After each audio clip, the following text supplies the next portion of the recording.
Painted painless learning. Okay, તો અહીંયા ધ્યાન આપો. સરકારના અંગો વિશે વાત કરતા હતા. તમને મેં કાલે લખાયું કે આપણો દેશ છે, ખાલી ને ખાલી આપણો નહીં, વિશ્વનો કોઈ પણ દેશ હોય, એ દેશને ચલાવવો હોય, એ દેશનું શાસન કરવું હોય, તો એ દેશને ચલાવવા માટે, શાસન કરવા માટે અમુક નીતિ નિયમો અને સિદ્ધાંતો હોય. શું હોય? અમુક નીતિ નિયમો અને સિદ્ધાંતો હોય. ફરી વાર કહું છું, કોઈ દેશને ચલાવવા માટે શું હોય? અમુક નીતિ નિયમો અને સિદ્ધાંતો હોય. અહીંયા ધ્યાન આપો, અમુક નીતિ નિયમો અને સિદ્ધાંતો હોય. પ્રથમ પરીક્ષા આટલી સારી નથી ગઈ, બોર્ડ પરીક્ષાની ચિંતા થાય છે, વાર્ષિક પરીક્ષાનું ટેન્શન થાય છે. ચિંતા નકો કરો, હમ હે ફિર ક્યા ગમ હે. ગણિત, વિજ્ઞાન, ઇંગ્લિશ, સમાજ ચારેય વિષય લાઈવ કરાવશું. આખો સિલેબસ આઈએમપી આપીશું, પેપર સોલ્વ કરાવશું અને બોર્ડની અંદર તમારું રિઝલ્ટ જોરદાર આવે તેની 100% અમે ખાતરી આપીએ છીએ. તમારે શું કરવાનું છે? વિદ્યાપટ 2.0 લોન્ચ થઈ ગઈ છે, એમાં જોડાવાનું છે, પ્લે સ્ટોર ઉપર જવાનું છે, પેન્ટેડ એપ્લિકેશન ડાઉનલોડ કરવાનું છે. રાહ કોની જોવો બાપા, ઝડપથી જાઓ, પેન્ટેડ ડાઉનલોડ કરો, વિદ્યાપટ 2.0 માં જોડાઓ. 100% પરિણામની ખાતરી અમે આપીએ છીએ. ધોરણ 9 માં છો કે 10 માં, ચિંતા નકો કરો. હમ હે ફિર ક્યા ગમ હે. Good bye. અને આ જે નિયમો સિદ્ધાંતો હોય એનાથી દેશ ચાલતો હોય મિત્રો. એનાથી શું ચાલતો હોય? દેશ ચાલતો હોય. અને એને જ આપણે શું કહીએ છીએ? બંધારણ કહીએ છીએ. શું કહીએ છીએ? બંધારણ. બંધારણ છે એ દેશના કોને સર્વોચ્ચ માને છે? લોકોને. હવે આ બંધારણનું પાલન કરવા માટે, આ બંધારણનું લોકો પાસે અમલ કરવા માટે શેની જરૂર પડે છે? તો કેની જરૂર પડે છે? સરકારની. શેની જરૂર પડે છે? સરકારની. તો સરકાર વિશે કાલ ભણતા હતા. ઝડપથી આગળ વધીએ. સરકારના અંગો કેટલા? સરકારના 3 અંગો. ફટાફટ બનાવીશ કારણ કે કાલે મેં ભણાવી દીધું. સરકારના 3 અંગો: ધારાસભા, કારોબારી, ન્યાયતંત્ર. ધારાસભાનું કામ હોય ધારો કાયદો ઘડવાનો, કારોબારીનું કામ હોય કાયદાનો અમલ કરાવવાનો, અને ન્યાયતંત્રનો કામ હોય ધારાસભાએ ઘડેલા કાયદો જો લોકો ન માને તો એને સીધા કોર્ટમાં હાજર કરવાનું ન્યાયતંત્રનું કામ હોય.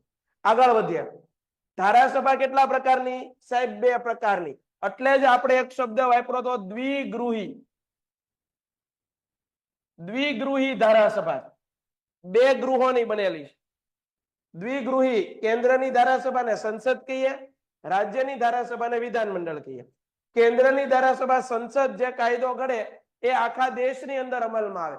કેવી રીતે અમલમાં આવે? આખા દેશમાં. જ્યારે રાજ્યની ધારાસભા એટલે કે વિધાનમંડળ જે કાયદો ઘડે એ રાજ્યની સીમા વિસ્તાર પૂરતો મર્યાદિત હોય છે. કેન્દ્રની ધારાસભાના અંગો કેટલા? તો કે ભાઈ, નીચલું ગૃહ એને લોકસભા કહેવાય, ઉપલું ગૃહ કાયમી ગૃહ એને રાજ્યસભા કહેવાય, અને અભિન્ન અંગ તરીકે રાષ્ટ્રપતિ. રાજ્યની વિધાનમંડળ છે જે કાયદો ઘડે એ રાજ્યની સીમા વિસ્તાર પૂરતો મર્યાદિત હોય. રાજ્યની વિધાનમંડળ જે કાયદો ઘડે છે એ રાજ્ય પૂરતો હોય. તો રાજ્યની વિધાનસભામાં જેમ સંસદની અંદર નીચલું ગૃહ લોકસભા, એમ રાજ્યની વિધાનમંડળનું નીચલું ગૃહ વિધાનસભા. સંસદમાં જેમ ઉપલું ગૃહ કાયમી ગૃહ રાજ્યસભા, એવી રીતે વિધાનમંડળમાં ઉપલું ગૃહ કાયમી ગૃહ વિધાન પરિષદ. સંસદમાં જેમ અભિન્ન અંગ રાષ્ટ્રપતિ, વિધાનમંડળમાં અભિન્ન અંગ છે રાજ્ય. હાલો, ડન છે. ડન છે કરતા જાજો. પાછા કારોબારીનું કામ શું છે? ન્યાય આપવાનું. એટલે કારોબારીનું કામ હોય લોકો પાસે અમલ કરાવવાનું. શું અમલ કરાવવાનું? આ જે સંસદે કાયદો ઘડ્યો એ. આપણા દેશમાં 2 પ્રકારની કારોબારી: કેન્દ્રની, રાજ્યની. કેન્દ્રની કારોબારીમાં કોણ હોય? રાષ્ટ્રપતિ, વડાપ્રધાન, મંત્રી પરિષદ, એટર્ની જનરલ. એવી જ રીતે રાજ્યની કારોબારીમાં કોણ હોય? રાજ્યપાલ, મુખ્યમંત્રી, રાજ્યનું મંત્રી પરિષદ, એડવોકેટ જનરલ. ડન છે. આગળ સાહેબ, આ કારોબારીનું કામ છે કાયદાનો અમલ કરાવવાનું. પણ કોઈ લોકો કાયદાનું અમલ ન કરે તો એ ક્યાં જવાનું? તો ન્યાયતંત્ર એને ન્યાય આપશે. જો કોઈ નહીં અમલ કરે તો એને સજા આપશે, અને અન્યાય થયો હોય તો એને ન્યાય આપશે. આપણા દેશમાં 2 રીતના ન્યાયતંત્ર છે. દેશનું સૌથી મોટું ન્યાયાલય સુપ્રીમ કોર્ટ, રાજ્ય લેવલે હાઈકોર્ટ. ડન છે? ફટાફટ ડન છે તો ડન છે કરો. આ ભણાવી દીધું તું. ઓકે, આગળ. સંસદ કેન્દ્રની ધારાસભાના અંગો કેટલા? અંગો પૂછે તો 3. કયા કયા? લોકસભા, રાજ્યસભા, રાષ્ટ્રપતિ. પણ ગૃહ પૂછે તો કેટલા? સંસદના અથવા કેન્દ્રની ધારાસભાના ગૃહ કેટલા સાહેબ? ગૃહ 2 છે. નીચલું ગૃહ લોકસભા, ઉપલું ગૃહ કોને કહેવાય? ઉપલું ગૃહ છે એને રાજ્યસભા કહેવાય. સંસદનું અભિન્ન અંગ તરીકે કોણ છે? રાષ્ટ્રપતિ. ભારતીય સંસદ કેટલા ગૃહની બનેલી છે? પરીક્ષામાં પ્રશ્ન પૂછાય, ભારતીય સંસદ કેટલા ગૃહની? 2 ગૃહની. આથી એને દ્વિગૃહી ધારાસભા કહેવાય. કેવી કહેવાય? દ્વિગૃહી. આગળ. રાજ્યની ધારાસભા અથવા વિધાનમંડળ કેટલા અંગો? વિધાનમંડળના જેમ સંસદના 3 અંગો એમ વિધાનમંડળના કેટલા? 3 અંગો. નીચલું ગૃહ જેમ સંસદમાં લોકસભા એમ અહીંયા નીચલું ગૃહ વિધાનસભા. સંસદમાં જેમ ઉપલું ગૃહ રાજ્યસભા એમ અહીંયા ઉપલું ગૃહ વિધાન પરિષદ. સંસદમાં જેમ રાષ્ટ્રપતિ અભિન્ન અંગ એમ અહીંયા પણ રાજ્યપાલ અભિન્ન અંગ. રાજ્યની વિધાનમંડળના કેટલા ગૃહ? વિધાનમંડળના કેટલા ગૃહ? 2 ગૃહ. કેટલા ગૃહ? 2 ગૃહ. વિધાનસભા અને વિધાન પરિષદ. રાજ્યની વિધાનમંડળનું અભિન્ન અંગ કયું? રાજ્યપાલ. રાજ્યની વિધાનમંડળ કેટલા ગૃહની? તો દ્વિગૃહની. કેટલા જણાને એટલું સમજાણું? ડન છે? ઝડપથી. વેરી ગુડ મિત્રો, બધા લોકો ડન છે કે છે? બધાને સમજાય છે? તમારી બુકમાં લખી લેજો. આવું ટેક્સ્ટ બુકમાં નથી લખ્યું કઈ, તમને કામ લાગશે. પાક્કું છે? ડન છે બધાને? ઓકે, આગળ. કાલે આ ભણાવ્યું. સંસદ પાર્લામેન્ટ શબ્દ સૌપ્રથમ કયા દેશમાંથી લીધો? ફ્રાન્સમાંથી. કયા દેશમાંથી? ફ્રાન્સમાંથી. પણ સંસદની જનની તરીકે કોને ઓળખવામાં આવે? બ્રિટન. સંસદની જનની તરીકે કોને ઓળખવામાં આવે? બ્રિટનને. સંસદની જનની તરીકે કોને ઓળખવામાં આવે? બ્રિટન.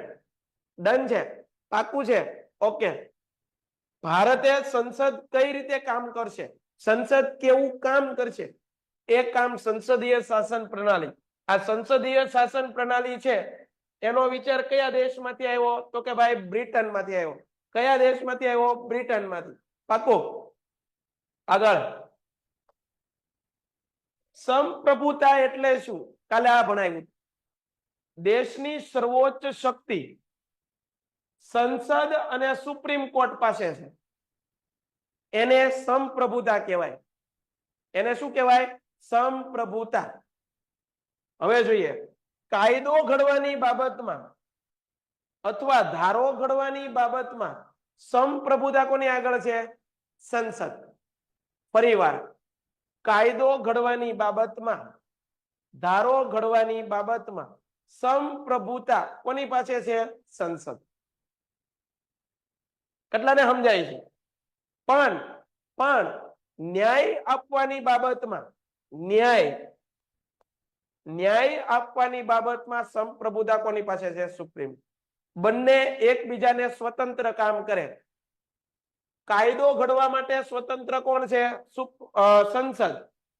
સંસદની ઉપર કોઈ છે નહીં. સંસદ નક્કી કરે એવી રીતે કાયદો ઘડાય. અને ન્યાય આપવા માટે આપણા દેશમાં સર્વોચ્ચ અદાલત છે એને કહેવાય સુપ્રીમ કોર્ટ. સુપ્રીમ કોર્ટ થી બહાર કોઈ છે નહીં. તો ન્યાય આપવામાં સુપ્રીમ કોર્ટ. હવે જુઓ ભાઈ, તમને અહીંયા ધારાસભા, હવે હું અહીંયા તમને લખાવી દઉં છું ભાઈ. ધારાસભા,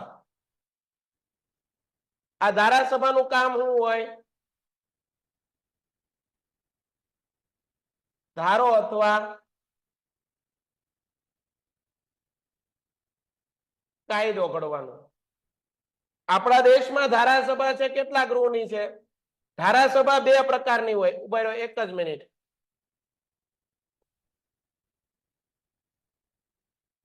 આપણા દેશની અંદર ધારાસભા, આ ધારાસભા કેટલા પ્રકારની છે? જો ધારાસભા મિત્રો 2 પ્રકારની હોય. અમુક દેશની અંદર ધારાસભા 1 ગૃહની હોય. 1 ગૃહી. દ્વિગૃહી. અહીંયા ધ્યાન.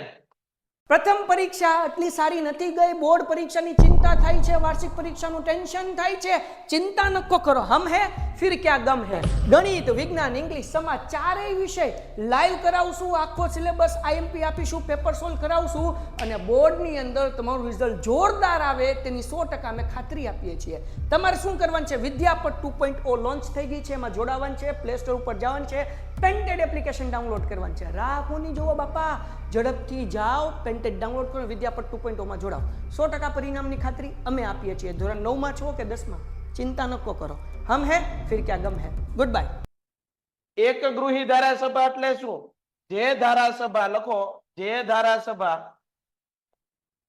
એક જ ગૃહની બનેલી છે,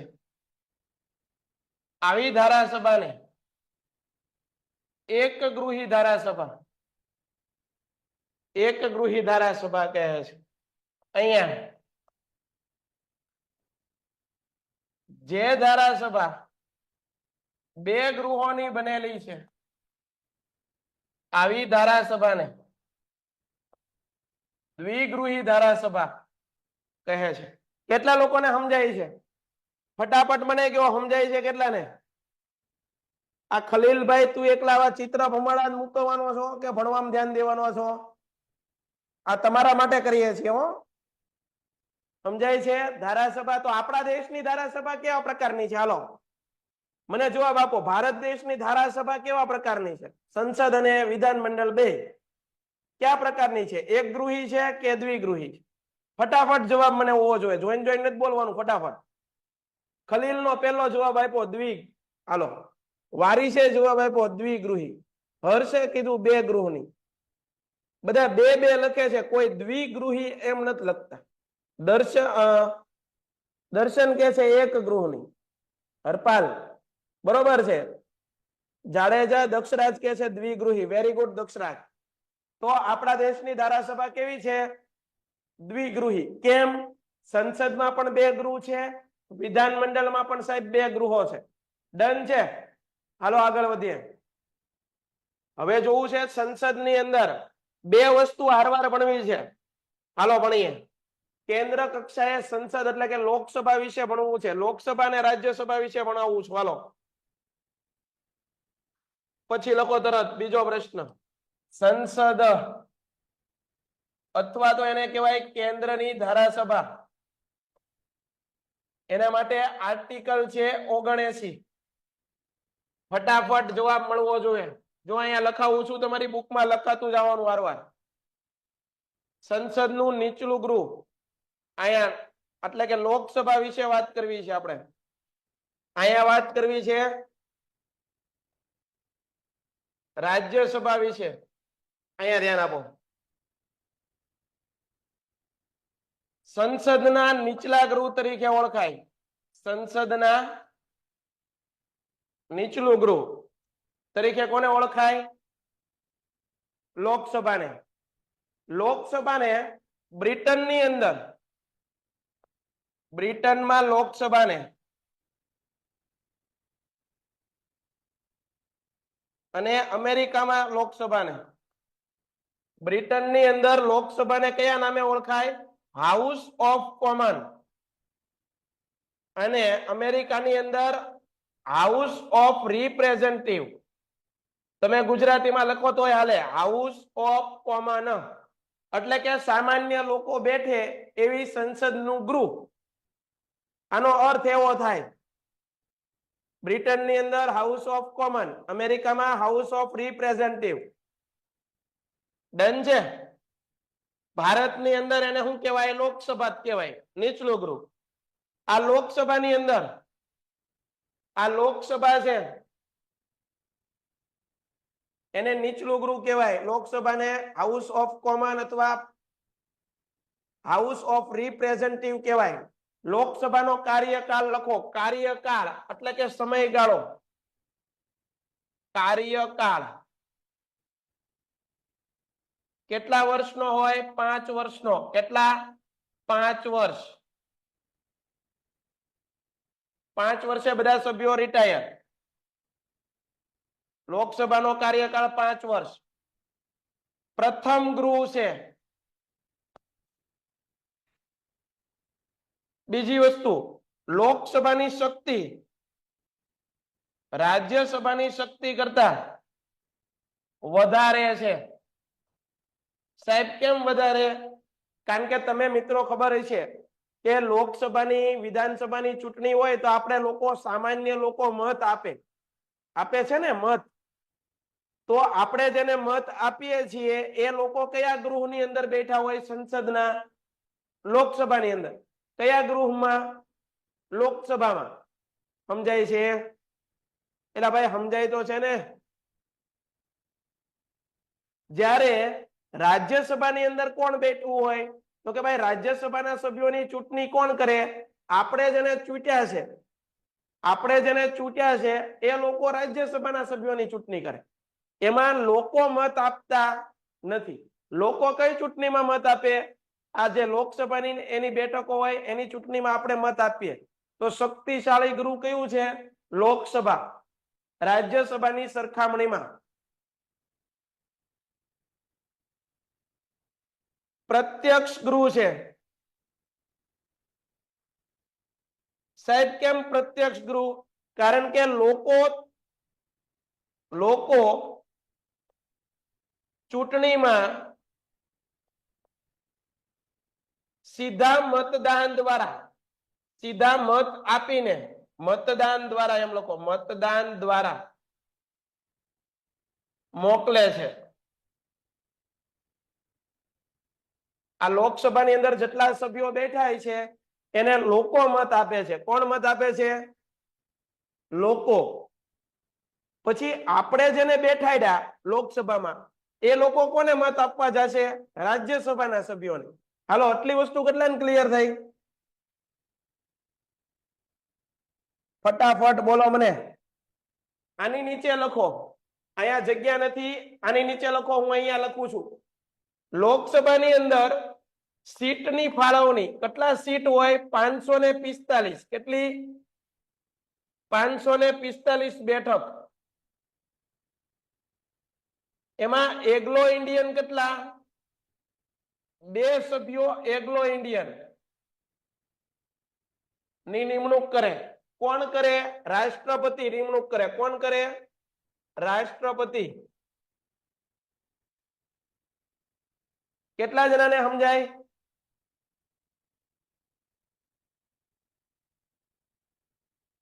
તો મેં તમને એમ પૂછ્યું હોય લોકસભા વિશે ટૂંકમાં લખો, તો હું લખવાનું?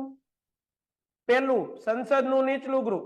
બ્રિટનમાં લોકસભાને હાઉસ ઓફ કોમન, અમેરિકામાં લોકસભાને હાઉસ ઓફ રિપ્રેઝેન્ટેટિવ. લોકસભાનો કાર્યકાળ 5 વર્ષ. પ્રથમ ગૃહ રાજ્યસભાની સરખામણીમાં શક્તિશાળી. પ્રત્યક્ષ ગૃહ. કેમ પ્રત્યક્ષ ગૃહ? તો જો અહીંયા કાઉન્સમાં લખ્યું, લોકો સીધા મતદાન દ્વારા ચૂંટણી કરીને મોકલે છે. લોકસભાની સીટો કેટલી? 545. એગ્લો ઇન્ડિયન કેટલા? 2. કોણ નિમણૂક કરે? રાષ્ટ્રપતિ. બધા લોકોને સમજાય ગયું. તો તમને બધાને લોકસભા વિશે કે તો આવડશે? ટૂંકનો લખવાનું કે તો આવી રીતે એક પછી એક પોઈન્ટ લખવાનો. મેં તમને કોષ્ટકની જેમ લખાયું, તમારે મુદ્દા પાડીને લખવાનું. કેટલાને સમજાય? હાલો, રાજ્યસભામાં વહી આવો. તો લોકસભા ક્લિયર. હવે રાજ્યસભાનો વારો. પાડી દઈએ એનો વારો હમણાં. હાલો ભાઈ, રાજ્યસભા. આ નીચલું ગૃહ છે, તો આ કેવું ગૃહ છે? ઉપલું ગૃહ. કાયમી ગૃહ. રાજ્યસભા કેવું ગૃહ છે? ઉપલું ગૃહ. કાયમી ગૃહ. કેમ સાહેબ કાયમી ગૃહ? કારણ કે જો અહીંયા મેં લખાયું હતું, લોકસભામાં બધા સભ્યો 5 વર્ષે શું થઈ જાય? રિટાયર. સમજાય છે? નવા સભ્યો આવે એની જગ્યાએ. આપણે લોકસભાની ચૂંટણી દર 5 વર્ષે થાય છે. જ્યારે રાજ્યસભાની અંદર બધા સભ્યો, લખો, બધા સભ્યો એક સાથે નિવૃત્ત થતા નથી. દર 2 વર્ષે 1/3 સભ્યો નિવૃત્ત થાય છે. એટલે કે એક હારે બધા સભ્યો નિવૃત્ત નથી થતા. કેટલા ભાગના? ત્રીજા ભાગના. બીજું આગળ, લોકસભાનો કાર્યકાળ કેટલો છે? 5 વર્ષનો. રાજ્યસભાનો કાર્યકાળ 6 વર્ષ. કેટલા? 6 વર્ષ. પ્રથમ ગૃહ લોકસભા, તો દ્વિતીય ગૃહ કયું? રાજ્યસભા. લોકસભાની શક્તિ રાજ્યસભાની શક્તિ કરતા વધારે. પ્રત્યક્ષ ગૃહ, આ કેવું છે? અપ્રત્યક્ષ. કેમ? કારણ કે લોકોએ ચૂંટેલા પ્રતિનિધિઓ રાજ્યસભાના સભ્યોની ચૂંટણી કરે. લોકો સીધા મત આપતા નથી. લોકો સીધા મત નથી આપતા.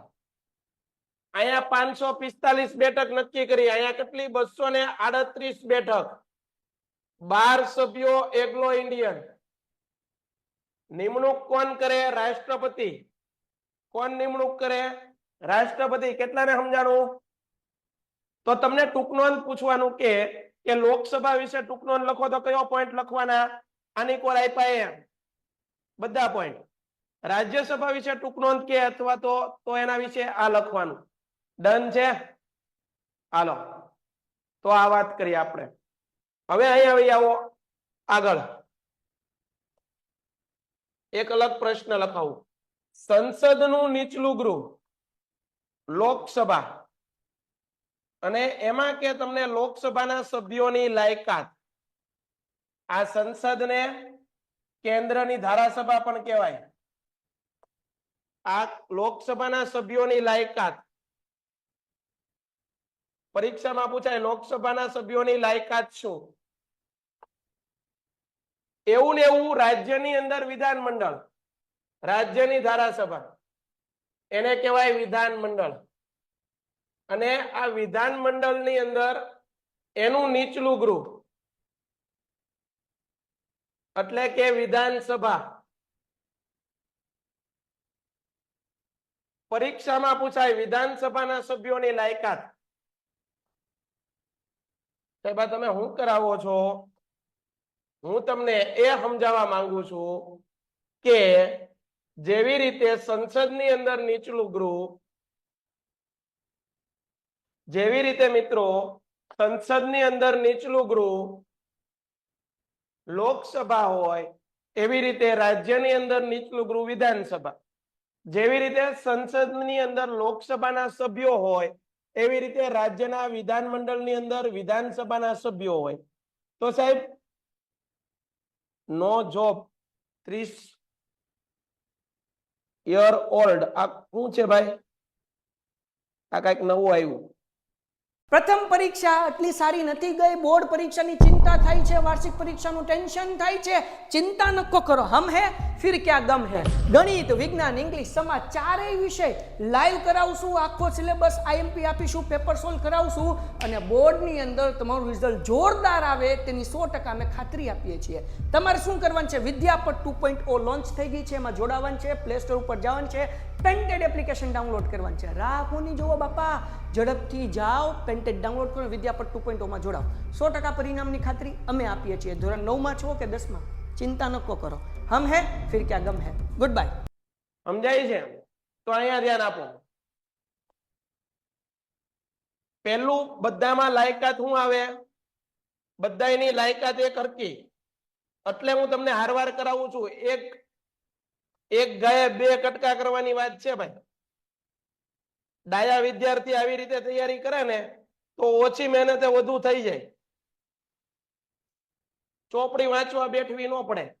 જુઓ, પેલું લોકસભાના સભ્ય બનવાની લાયકાત હું? ભારતનો નાગરિક હોવો જોઈએ. ભારતના નાગરિક સિવાય ભારતની સંસદમાં બીજા કોઈને બેહવાનું નથી. ક્લિયર? અહીંયા પણ હું લાયકાત આવે વિધાનસભાનો સભ્ય બનવું હોય તો? ભારતનો નાગરિક. ઉંમર 25 વર્ષ કરતા ઓછી ન હોવી જોઈએ. સામે લખો, ઉંમર 25 વર્ષ કરતા ઓછી ન હોવી જોઈએ. પાકું? માનસિક કે અસ્થિર મગજનો ન હોવો જોઈએ. અહીંયા શું આવશે? એમાં એનું ઈ જ તે માનસિક કે ન હોવો જોઈએ. સરકાર તરફથી વેતન એટલે કે પગાર, સરકારી નોકરિયાત ન હોવો જોઈએ, વેતન કે પગાર ભથ્થું મેળવતો ન હોવો જોઈએ. અહીંયા પણ શું આવે? સરકારી પગારદાર વેતન કે પગાર ભથ્થું મેળવતો ન હોવો જોઈએ. આગળ કોઈ પણ ગૃહનો સભ્ય ન હોવો જોઈએ. અગાઉ સરકારના કોઈ પણ ગૃહનો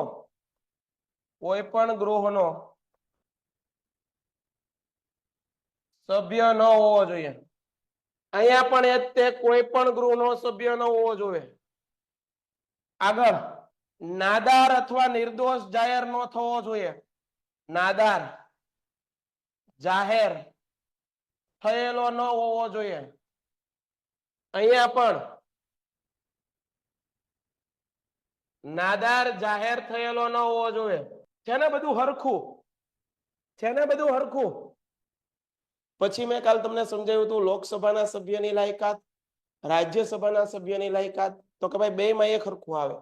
ભારતનો નાગરિક હોવો જોઈએ, 25 વર્ષ કરતા ઓછી ઉંમર ન હોવી જોઈએ. હવે કોઈ 18 વર્ષની ઉંમરે એમ કે મારે તો લોકસભાનો સભ્ય બનવું છે, તો બની શકે? મને કહો તો જવાબમાં આપો તો. બની શકે? 18 વર્ષની ઉંમરે કોઈ બની શકે? ફટાફટ. પટેલ જ્યોતિ કે છે નો, દીપિકા પણ ના પાડે છે. અબ્બાસ ઓકે. તો આ બધા શું કહે છે જો ન બની શકે? એનું કારણ શું છે? બંધારણમાં નક્કી કરી નાખ્યું છે કે 25 વર્ષ કરતા ઓછી ઉંમર ન હોવી જોઈએ.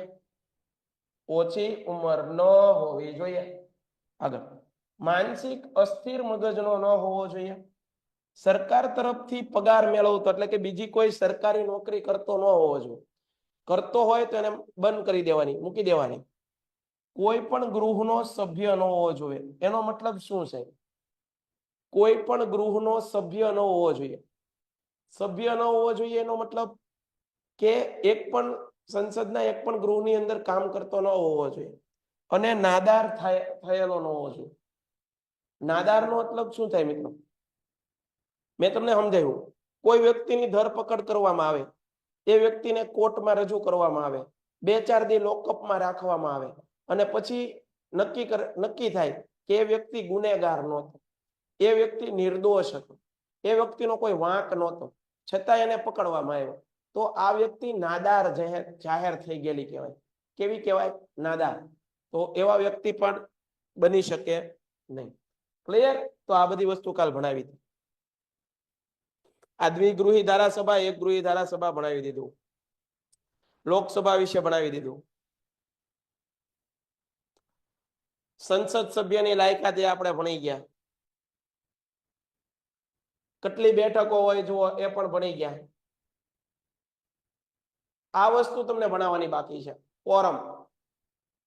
આ લખાવું હમણાં તમને. આજે આપણે આ વસ્તુ ભણવી. સાહેબ આ પરીક્ષામાં પૂછાય, આ પરીક્ષામાં બહુ પૂછાય. Most IMP. કોરમ એટલે કાર્ય સાધક સંખ્યા. ગૃહનું કામકાજ હાથ ધરવા, ચાલુ રાખવા, કુલ સભ્યોમાંથી જેટલા હાજર સભ્યો હોય એને કોરમ કહેવાય.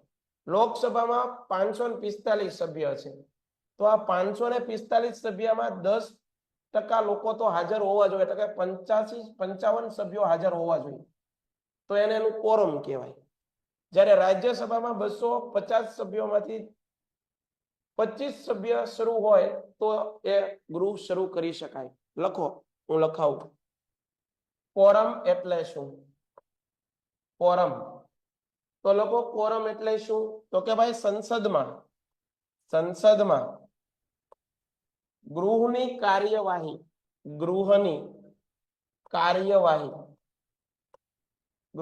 કાર્યવાહીને શરૂ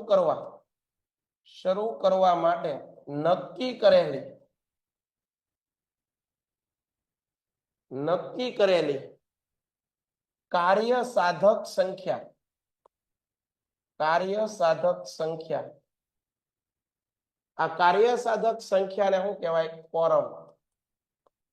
જેમ કે સંસદમાં, લોકસભામાં 545 સભ્યો છે, તો ગૃહની કાર્યવાહી કરવા 545 માંથી 10મા ભાગના સભ્યો હાજર હોય તો ગૃહની કાર્યવાહી શરૂ થાય. આવી જ રીતે રાજ્યસભાના 238 સભ્યો અને 12 એંગ્લો ઇન્ડિયન, એટલે કે રાજ્યસભાના 250 સભ્યોમાંથી 10મા ભાગના સભ્યો, 10મા ભાગના સભ્યો હાજર હોય તો ગૃહની કાર્યવાહી શરૂ થાય. હાલો, કેટલા જણાને કોરમ સમજાઈ ગયું? ટૂંકમાં ગૃહની કાર્યવાહી શરૂ કરવા માટે જે સભ્યો નક્કી કરવામાં આવે એની સંખ્યાને શું કહેવાય? કોરમ કહેવાય. આપણે હાજરી પૂરીએ ને એમ સંસદમાં પણ હાજરી નક્કી કરવામાં આવે. સમજાઈ ગયું? બધાને સમજાય છે ભાઈ? બધાને એકવાર બધા કહો તો મને સમજાય છે. વેરી ગુડ, બધા લોકો કહે છે સમજાય છે. તો તમે બધું આવી વસ્તુને ધ્યાનમાં લેવાની. આને આપણે વ્યાખ્યા એમ કરીને લખી શકાય. પરીક્ષામાં આ બહુ પૂછાય છે. તમને પરીક્ષામાં સીધું પૂછાય કોરમ એટલે શું? Most IMP. આ એક પ્રશ્ન આજે મેં તમને કરાયો. બધા લોકો આટલી વસ્તુથી ક્લિયર થઈ ગયું સાહેબ કે ભાઈ હવે આગળ વધો સાહેબ? સમજાઈ ગયું? ફટાફટ હવે આગળ વધીએ આપણે. ચાલો, તો કોરમ તમને શબ્દ સમજાવી દીધો મેં. રાજ્યસભા વિશે કાલે મેં સમજાવી દીધું. જો એક વસ્તુ આ સમજાવવાનું હતું કે મેં તમને કીધું હતું રાષ્ટ્રપતિ છે એ રાજ્યસભામાં 12 સભ્યોની નિમણૂક કરે. આ 12 સભ્યો છે એ કયા સભ્યો કયા વિષયમાં હોય? સાહિત્ય, વિજ્ઞાન, કલા, સાંસ્કૃતિક, રમત ગમત અને સમાજ સેવા. એનો મતલબ શું થયો વિદ્યાર્થી મિત્રો? રાજનીતિ સિવાયના. કેટલાને સમજાણું આ વસ્તુ? કેટલાને સમજાણી? સંસદની અંદર રાષ્ટ્રપતિ 12 સભ્યોની નિમણૂક કરે રાજ્યસભામાં. એ બધા સભ્યો કેવા ક્ષેત્રના હોય? તો કે ભાઈ રાજનીતિ સિવાયના. એનો વિષય રાજનીતિ સાથે હોય નહીં. ક્યાં તો એ સાહિત્યકાર હોય, ક્યાં તો એ વિજ્ઞાનના કોઈક વૈજ્ઞાનિક જેવા હોય, કલા જાણતા હોય, સંસ્કૃતિ વિશે જાણતા હોય, રમત ગમત વિશે જાણતા હોય, સમાજ સેવા વિશે જાણતા હોય. સાહેબ આ બધા સભ્યોને સંસદમાં શું કરવા રાખે? તમને આવો પ્રશ્ન થતો હોય છે તો સમજાવું. આ બધા સભ્યોને સંસદમાં શું કામ રાખે? દાખલા તરીકે કોઈ રમત ગમતને લગતું કોઈ કાયદો ઘડવો હોય તો રમત ગમતનો એક સભ્ય ના હોય તો એના વિશે કઈક ચર્ચાઓ કરી શકે. ફિલ્મ જગતને લગતો કોઈ માણસ બેઠો હોય તો એ પણ ચર્ચા કરી શકે. બરોબર છે? એટલા માટે આ લોકોને રાખે છે. આગળ વધીએ. રાજ્યસભા વિશે જોઈ લીધું. લોકસભાના સ્પીકર, કાસ્ટિંગ વોટ અથવા નિર્ણાયક વોટ, આ તમને સમજાવવું છે. એની પહેલા એક શબ્દ સમજાવવો છે, ખરડો. ખરડો સમજાવવો છે. ખરડો એટલે શું? ખરડો એટલે શું? આપણે વ્યવસ્થિત સમજીએ આને. ખરડો લખો. ખરડાની વ્યાખ્યા લખીએ. કાયદાનો કાચો ઢાંચો અથવા કાયદાનો કાચું સ્વરૂપ સંસદની અંદર કોઈ કાયદો ઘડાવવા માટે આવે વિદ્યાર્થી મિત્રો, સંસદની અંદર કોઈ કાયદો આવે તો પેલા લોકસભામાં આવે. આ લોકસભા છે એ ખરડાને વાંચે. કેટલી વાર વાંચે તો કે ભાઈ 3 વખત વાંચે. 3 વાર વાંચન કરે. પહેલી વાર વાંચન કરે એ ઉપર છેલ્લું વાંચન કરે. બીજી વાર વાંચન કરે એક શબ્દ વાંચે, ડી ટુ ડી, એક બધા શબ્દો, કલમ બધું. ત્રીજી વાર જે વાંચે છે એ છે ઉપર છેલ્લું વાંચે. માની લો કે કોઈ ખરડો છે એ લોકસભાએ મંજૂર કરી દીધો, લોકસભાના બધા સભ્યોએ કીધો કે આ કાયદો બનવો જોઈએ, અમે સહી કરીએ છીએ, એટલે એ ખરડો ક્યાં મોકલશે? એ લોકો કોને મોકલશે? રાજ્યસભા. રાજ્યસભા વાળામાં પેલા રજૂ થયો હોય તો એ લોકસભાને મોકલે. સમજાય છે? લોકસભાએ 3 વાર વાંચ્યો, પછી પાછું 3 વાર કોણ વાંચશે? રાજ્યસભા વાળા. કોણ વાંચશે? રાજ્યસભા વાળા. હવે માની લ્યો કે રાજ્યસભા વાળાએ પણ શું કર્યો? સ્વીકારી લીધો કે ભાઈ અમે પણ આ ખરડા ઉપર સહી કરીએ છીએ, કાયદો બનવો જોઈએ. હજી પણ કાયદો બન્યો નથી, હજી શું છે? ખરડો. તો સાહેબ કાયદો બનાવે કોણ? તો મેં તમને કીધું હતું સંસદના 3 અંગો છે. કેટલા અંગો છે? 3. એની અંદર લોકસભા, રાજ્યસભા, રાષ્ટ્રપતિ. રાજ્યની અંદર વિધાનસભા, વિધાન પરિષદ, રાજ્યપાલ. કાયદો કોઈ પણ દેશ લેવલનો કાયદો હોય, ખરડો હોય, એ સંસદમાં રજૂ થાય. લોકસભાએ રજૂ કર્યો, રાજ્યસભાએ પસાર કર્યો, પછી કોની આગળ આવે? રાષ્ટ્રપતિ આગળ. કોની આગળ? રાષ્ટ્રપતિ આગળ. પછી રાષ્ટ્રપતિ શું કરે? તો કે ભાઈ રાષ્ટ્રપતિ છે, માની લો કે આ ખરડો છે, લોકસભાએ રજૂ કર્યો, રાજ્યસભાએ પાસ કરી દીધો, પછી કોની આગળ આવ્યો? રાષ્ટ્રપતિ. તો આવી રીતે રાષ્ટ્રપતિ એક એક બાબત શું કરે? વાંચે. ધ્યાન દઈને વાંચે, આપણી જેમ નહીં, ધ્યાન દઈને વાંચે. પછી રાષ્ટ્રપતિને એમ લાગે કે આની અંદર સુધારા વધારા કરવા જેમ છે, આને હજી કાયદો નથી બનાવવા જેવો, આમાં સુધારા વધારા કરવા આપણે, તો રાષ્ટ્રપતિ આગળ 3 શક્તિ છે. એ શું કરે? પાછો વાંચન માટે મોકલે. શું કરે? ખરડાને પાછો વાંચવા માટે મોકલે. કોની આગળ? લોકસભા અને રાજ્યસભા. એ ફરીવાર 3 વાર વાંચે. સમજાય છે? રાષ્ટ્રપતિને એમ લાગે કે આ હજી ખરડો બરોબર નથી, કાયદો નથી બનાવવા જો, તો કોની મૂકે? ફરીવાર પુનઃ વિચારણા માટે મોકલે. લોકસભાએ વાંચશે, રાજ્યસભાએ વાંચશે.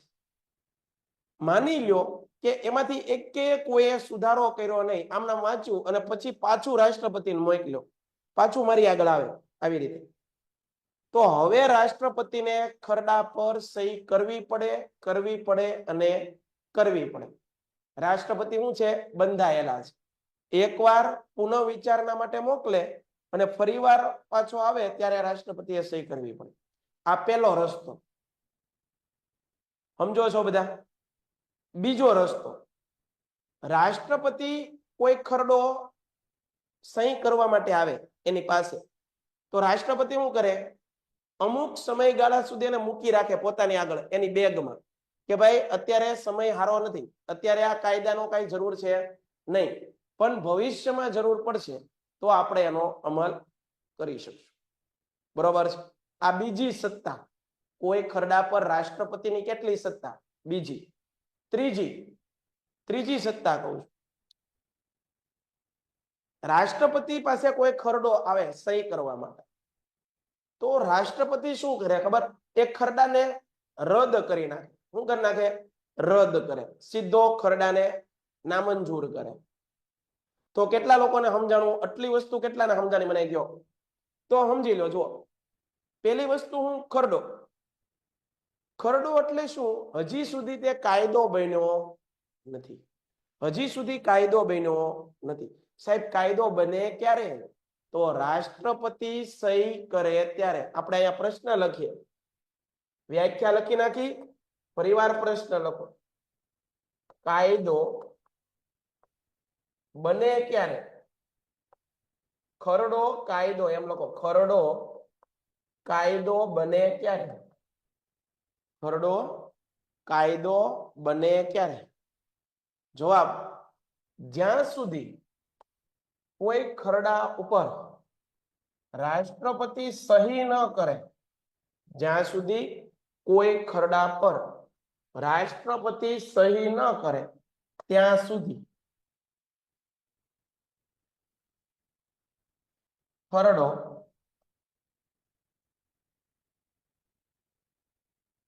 કાયદો બનતો નથી.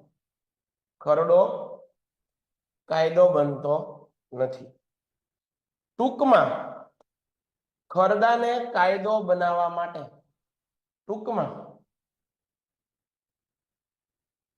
કોઈ પણ ખરડો કાયદો રાષ્ટ્રપતિની સહી વગર બને. ટૂંકમાં ખરડામાંથી કાયદો બનાવવા રાષ્ટ્રપતિની સહી, અલગ પેનથી લખો એટલે તમને ખબર, રાષ્ટ્રપતિની સહી અનિવાર્ય, અહીંયા લખી નાખો અનિવાર્ય. કોઈ પણ ખરડામાંથી કાયદો બનાવવા માટે રાષ્ટ્રપતિની સહી કેવી છે? અનિવાર્ય છે. બરોબર, આટલી વસ્તુ ખરડામાં. હજી આટલી વસ્તુ તમને સમજાણી, હજી આગળ ભણવું છે. અહીંયા લખીએ આપણે, ખરડામાંથી કાયદો બનાવવા માટે પછીનો, ખરડામાંથી કાયદો બનાવવા માટે રાષ્ટ્રપતિ પાસે કેટલી શક્તિ રહેલી છે? મેં તમને ભણાવ્યું, કેટલી શક્તિ છે રાષ્ટ્રપતિ પાસે? સાહેબ 3 શક્તિ છે. પહેલી શક્તિ કઈ? કે આ તો ખરડાને પુનઃ વિચારણા માટે મોકલે છે, ક્યાં તો અનિશ્ચિત સમયગાળા માટે પોતાની પાસે રાખી મૂકે છે, અને ક્યાં તો રદ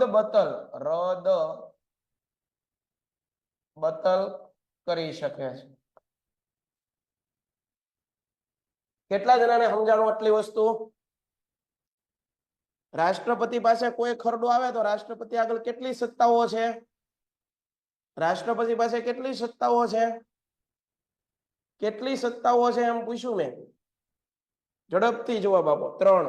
જો બધા જવાબ આપે છે ફટાફટ, બધા લોકોને સમજાય છે. જુઓ, પ્રથમ પરીક્ષા એટલી સારી નથી ગઈ, બોર્ડ પરીક્ષાની ચિંતા થાય છે, વાર્ષિક પરીક્ષાનું ટેન્શન થાય છે. ચિંતા નકો કરો, હમ હે ફિર ક્યા ગમ હે. ગણિત, વિજ્ઞાન, ઇંગ્લિશ, સમાજ ચારેય વિષય લાઈવ કરાવશું. આખો સિલેબસ આઈએમપી આપીશું, પેપર સોલ્વ કરાવશું, અને બોર્ડની અંદર તમારું રિઝલ્ટ જોરદાર આવે તેની 100% અમે ખાતરી આપીએ છીએ. તમારે શું કરવાનું છે? વિદ્યાપટ 2.0 લોન્ચ થઈ ગઈ છે, એમાં જોડાવાનું છે, પ્લે સ્ટોર ઉપર જવાનું છે, પેન્ટેડ એપ્લિકેશન ડાઉનલોડ કરવાનું છે. રાહ કોની જોવો બાપા, ઝડપથી જાઓ, પેન્ટેડ ડાઉનલોડ કરો, વિદ્યાપટ 2.0 માં જોડાઓ. 100% પરિણામની ખાતરી અમે આપીએ છીએ. ધોરણ 9 માં છો કે 10 માં, ચિંતા નકો કરો. હમ હે ફિર ક્યા ગમ હે. Good bye. ક્યાં તો શું કરે?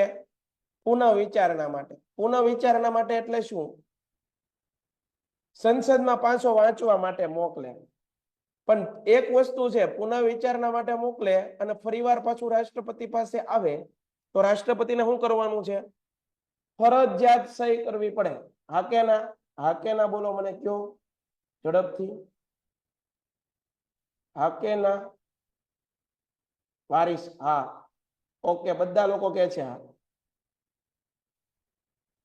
હવે મને એક વસ્તુનો જવાબ આપો. હવે દાખલા તરીકે રાષ્ટ્રપતિ પાસે કોઈ ખરડો આવ્યો છે, બરોબર? તો હવે રાષ્ટ્રપતિને એક કાયદો બનાવવો જ નથી, એ કાયદો બનાવવો જ નથી, તો એને શું કરાય? આ 3 શક્તિમાંથી કઈ શક્તિ વપરાય? ઝડપથી જવાબ આપો. 3જા નંબરની. Very good. રદ. 3જા નંબરની. ગુડ છે, બધા લોકોને સમજાય છે હો ભાઈ, બધા લોકો ખૂબ સરસ રીતે ભણે છે.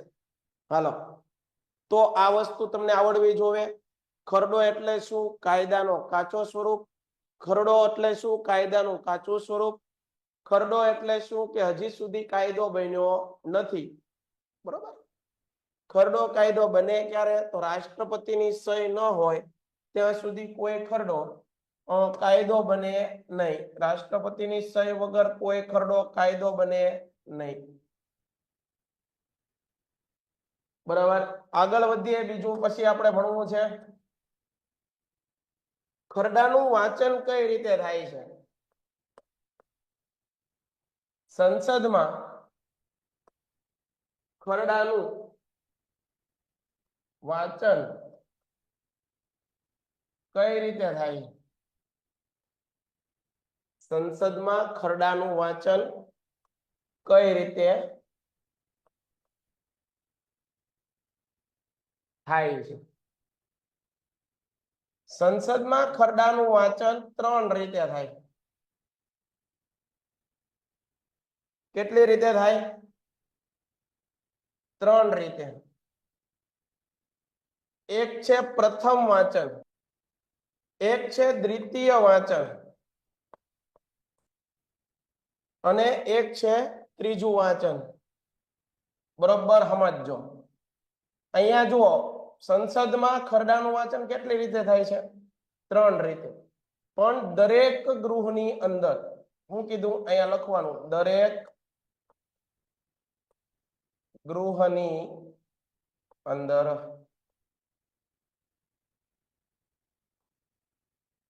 કયા દરેક ગૃહની અંદર? સંસદ હોય તો એની અંદર લોકસભા અને રાજ્યસભા,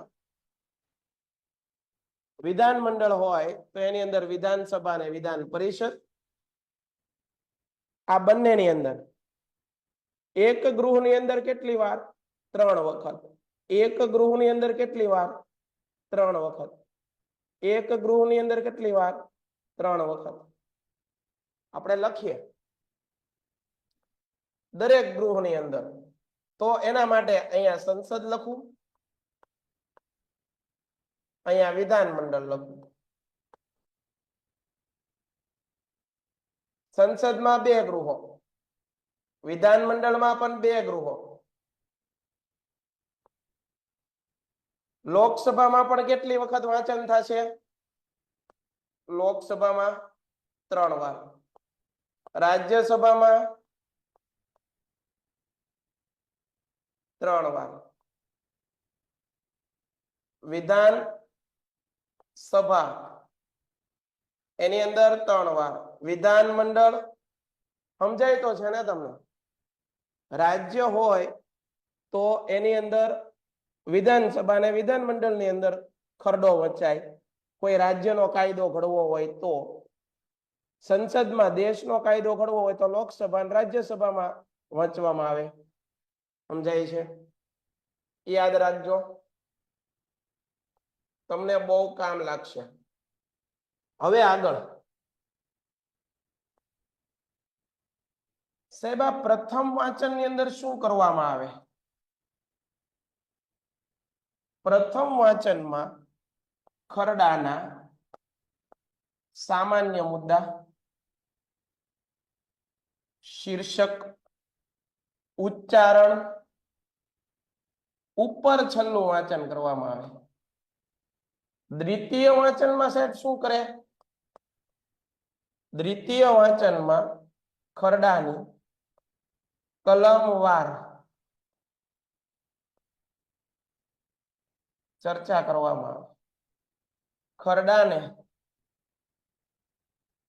પોઈન્ટ ટુ પોઈન્ટ ભણવામાં આવે. સાહેબ, ત્રીજા વાંચનમાં શું કરવામાં આવે? ત્રીજા વાંચનમાં ફરી પાછું ખરડાની ઉપર છલ્લી નજર ફેરવવામાં આવે. ઔપચારિક વાંચન કરવામાં આવે. બરોબર ને? તો આજે આપણે આટલું રાખીએ છીએ. આજ પૂરતું આપણે આટલું રાખીએ છીએ. બધા મને જય હિન્દ કરો એટલે આપણે અલગ પડીએ. કાલે ફરીવાર પાછા મળશું. જય હિન્દ. ઓકે, જય હિન્દ, જય હિન્દ, જય હિન્દ, જય હિન્દ, જય હિન્દ. બરાબર, ગુડ છે, ખૂબ સરસ. Painted Painless Learning.